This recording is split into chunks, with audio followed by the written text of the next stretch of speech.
Hi, this is Jody from MCP Actions. We're going to be doing a series of tutorials on the skin, and I know many of you might have my Magic Skin Actions, and those are a great start. But there are some problems with skin that you will not be able to tackle with those alone. So we're going to be addressing some of those in some tutorials. The first tutorial of Skin Tricks Part 1 is going to be working on the close-up of a face. And I actually was playing with the tutorial before, so I'm going to get rid of those layers. We're going to be working on the under eye shadows and creases that children and adults often get when they're smiling in a photo.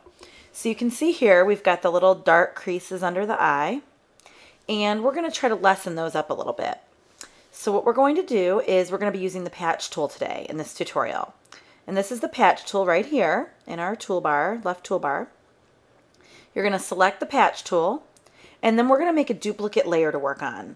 So you're going to hit Control or Command J on your keyboard, and you'll see in the layers palette it names it layer 1.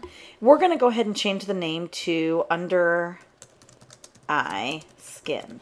That way we know what it is, but you don't have to change the name. Then what we're going to do is use the patch tool. The way you use the patch tool is you find an area of good skin,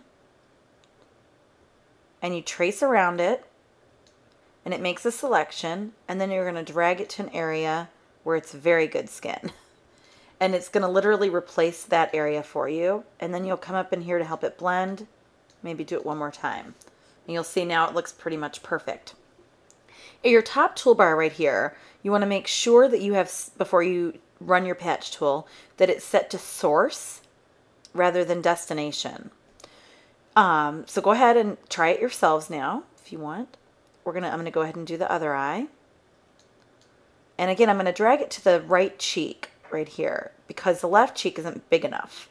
So I would end up picking up on some of the nose or something, and that wouldn't look good. We don't want nose at her face. Okay, so now you can see that it's pretty seamless, but it looks too seamless. Like it looks too perfect to me. So we're going to go ahead and we're going to drop the fill. And you can do this with opacity slider too, whichever you prefer. And I'm going to drop it till it looks natural. So to me, that's going to be around 50%. And you can see now that you can still see the creases. So you can tell that she's like a human being. However, it's not so prominent. To see the before and after, I can just click on the little eyeball. And you'll see the before is there. And now the after is there. And it makes it so that it's not so pronounced. So it works perfect. And that concludes my lesson today on skin. We will be actually visiting this picture in part 2 to work on some of the shiny areas on the cheek and nose to fix those. So please stay tuned for part 2 of this series coming up soon.